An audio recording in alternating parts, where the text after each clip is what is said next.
انہوں نے دوسرے حضور صلی اللہ علیہ وسلم صحابہ کو دعائیں سکھاتے بھی تھے، گھر والیوں کو بھی دعائیں سکھاتے تھے. صحابہ کہتے ہیں نبی کریم صلی اللہ علیہ وسلم نے ہمیں دعائیں ایسے سکھائیں جیسے قرآن کی آیتیں سکھائی جاتی. قرآن کی آیت یاد کرائی جاتی تھی پرانے زمانے میں، وہ تو نہیں ہوتے تھے نا لکھے ہوئے مصحف تو سامنے نہیں ہوتے تھے سب کے، تو زبانی یاد کرانے کا نظام تھا. یعنی ایک آیت پڑھی پھر اسے سنی، پھر پڑھی، پھر سنی، پھر پڑھی، اس کو سینہ بسینہ یاد کرنا کہتے ہیں. میرے والد صاحب رحمۃ اللہ علیہ نے پورا قرآن اس طرح یاد کیا تھا. قرآن شریف سامنے نہیں تھا. ایک نابینا حافظ تھے، ان کے استاد تھے، میرے دادا کے شاگرد تھے، اور یہ دو ہی استاد شاگرد چارپائی پر بیٹھے ہوتے تھے. تو ایک آیت وہ پڑھتے تھے استاد، پھر والد صاحب پڑھتے تھے. ہمارے گاؤں زیارت کاکا صاحب میں، تو نوشہرہ کے پاس ہمارا قصبہ ہے، وہاں رہتے تھے اس زمانے میں ہم لوگ. ہمارے بڑے، میں تو ظاہر بات ہے میری پیدائش سے بہت پہلے کی باتیں.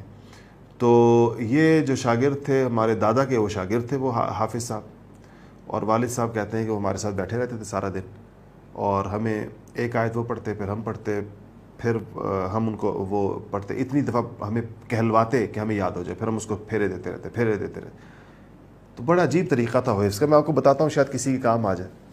مجھے بہت کہتے تھے کہ اس طریقے سے یاد کرنا چاہیے، کبھی بھولتا نہیں. اور ان کو اتنا پکا قرآن یاد تھا والد صاحب رحمۃ اللہ علیہ کو، اتنا پکا. میں نے اپنی زندگی میں ان سے زیادہ پکا حافظ نہیں دیکھا. مجھے مدت تو بھول گئی، غالباً 30 سال فرمایا یا 40 سال فرمایا. مجھے کہا کہ 40 سال ہو گئے میں نے کبھی قرآن شریف کھول کے نہیں دیکھا. کہیں میں ایسے بھولا نہیں کہ مجھے قرآن کھولنے کی ضرورت پیش آئی ہے، یا قرآن کھول کر. وہ فرماتے تھے کہیں میں دل چاہتا ہے میں دیکھ کر تلاوت کروں، لیکن مجھے زبان پہ قرآن شریف اتنا چڑھا ہوا ہے اور اتنا زیادہ رواں ہے کہ جب میں دیکھ کے تلاوت کرنا دل چاہتا ہے کہ یہ بھی ایک طریقہ ہے تلاوت کا کہ میں کبھی ایک قرآن شریف دیکھ کر پڑھ لوں اس کو. تو فرمایا کہ ناظرہ جس طرح کہتے ہیں ہم جس کو، تو کہا کہ میں شروع کرتا ہوں، لیکن میرے زبان پر قرآن شریف اتنا تیز ہے کہ میں اتنا آگے نکل جاتا ہوں پڑھتے پڑھتے. یاد بھی اتنا پختہ تھا کہ پھر میں ڈھونڈتا رہتا ہوں کہ میں کہاں پڑھ رہا تھا، مجھے قرآن شریف میں وہ جگہ نہیں مل رہی ہوتی. پھر اس کے پر آتا ہوں، پھر 1-1.5 منٹ اپنی آپ نظریں جماتا ہوں صفوں پر، پھر آگے نکل جاتا ہوں. تو وہ کہتے تھے کہ ہم نے جو قرآن یاد کیا وہ اس طرح تھا کہ استاد ہمیں آیت بتاتے تھے. مثلا الف لام میم ذالک الکتاب لا ریب فیہ، آیت بتائی، ہم نے کہا الف لام میم ذالک الکتاب لا ریب فیہ. تو استاد نے کئی دفعہ کہلوائی، اتنی کہلوائی کہ ہماری زبان پر آیت جاری ہو گئی. آیت یا 2-3-4 آیتیں ملا کر سبق جس کو کہنا چاہیے، سبق دے دیا استاد نے. اس طرح وہ کئی آیتیں بھی ہو سکتی ہیں، شروع میں کم ہوتی ہیں بعد میں بڑھ جاتی ہیں. تو فرماتے تھے اس کے بعد وہ ہمیں کہتے تھے کہ اب تم ان آیتوں کو جب یاد تمہیں ہو گئی، کہلانے زبانی بات چل رہی ہے، تو اس کا مطلب ہے کہ جب یاد ہو گئی، استاد نے یاد کرا دی اپنے سامنے بٹھا کر، کہلوا دی، اب ہم 4-5 آیتیں خود سے پڑھ سکتے ہیں بغیر دیکھے ہوئے. دیکھنے کا تو ویسے سوال نہیں، مصحف ہے ہی نہیں درمیان میں، استاد ویسے ہی نابینا ہے. تو پھر اب استاد کہتے ہیں کہ تسبیح لو اور اس سبق کو جو تم نے چند آیتیں آج لی ہیں اس کو 100 پھیرے دو زبانی. تو کہتے ہیں ہم تسبیح لے کر اس سبق کو جتنی بھی آیتیں ہوتی تھی 100 پھیرے دیتے تھے. 100 پھیرے پورے ہو تو استاد کو آ کر سنا دیا. وہ تو سنا تو 100 پھیرے سے پہلے بھی رہے تھے، لیکن اب تو 100 پھیرے اس کو دلوائے تاکہ وہ نقش ہو جائے دل کے اوپر. پھر کہتے ہیں اگلا سبق بھی اسی طرح 100 پھیرے. پھر ان دونوں سبقوں کو چونکہ الگ الگ 100 پھیرے دیے ہیں تو ان دونوں کو کنیکٹ بھی کرنا ہوتا ہے آپس میں. تو کہا دونوں کو ملا کر ہم 50 پھیرے دیتے تھے.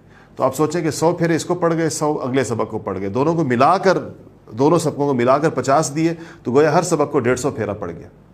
اس کے بعد اگلا سبق کو 100 پھیرے دیے، تیسرے سبق کو، چوتھے سبق کو 100 پھیرے دیے، تیسرے اور چوتھے کو ملا کر 50 پھیرے دیے، اور پھر ان چاروں کو ملا کر 25 پھیرے دیے.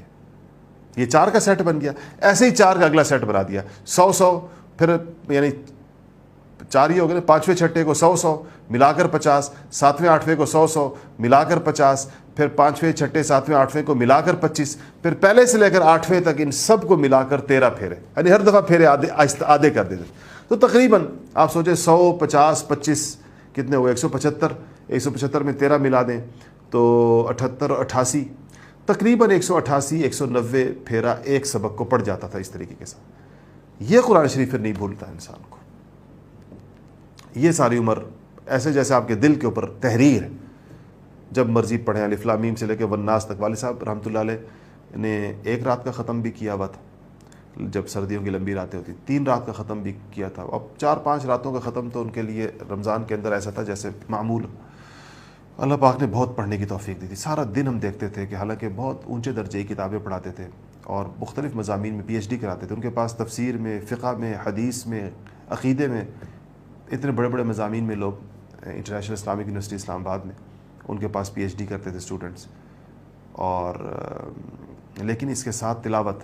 اپنی گاڑی خود ڈرائیو کر کے جاتے تھے یونیورسٹی اور 30-35 منٹ ان کو لگتے تھے یونیورسٹی جانے میں. تو مجھے فرمایا کرتے تھے کہ میں جاتے ہوئے 1 سپارہ پڑھ لیتا ہوں یونیورسٹی جاتے ہوئے, یونیورسٹی سے واپسی پر 1 سپارہ ڈرائیو کرتے ہوئے. حالانکہ ڈرائیونگ کے ساتھ تلاوت کرنا مشکل ہوتا ہے, اس لیے کہ آپ دیکھ رہے ہیں کہ دائیں بائیں لوگ آ رہے ہیں جا رہے ہیں, بریک لگ رہی ہے, ہارن, یہ وہی بندہ ڈرائیونگ کے دوران تلاوت کر سکتا ہے جس کو قرآن شریف بہت زیادہ پختہ یاد. تو فرماتے تھے کہ یہ اس یاد کرنے کی برکت ہے. اللہ تعالیٰ ہم سب کو ایسا قرآن یاد نصیب فرما دے. بہت بڑی چیز ہے قرآن کے ساتھ, جس کا دل لگ جائے اس کو دنیا میں کسی اور چیز کی ضرورت نہیں رہ جاتی.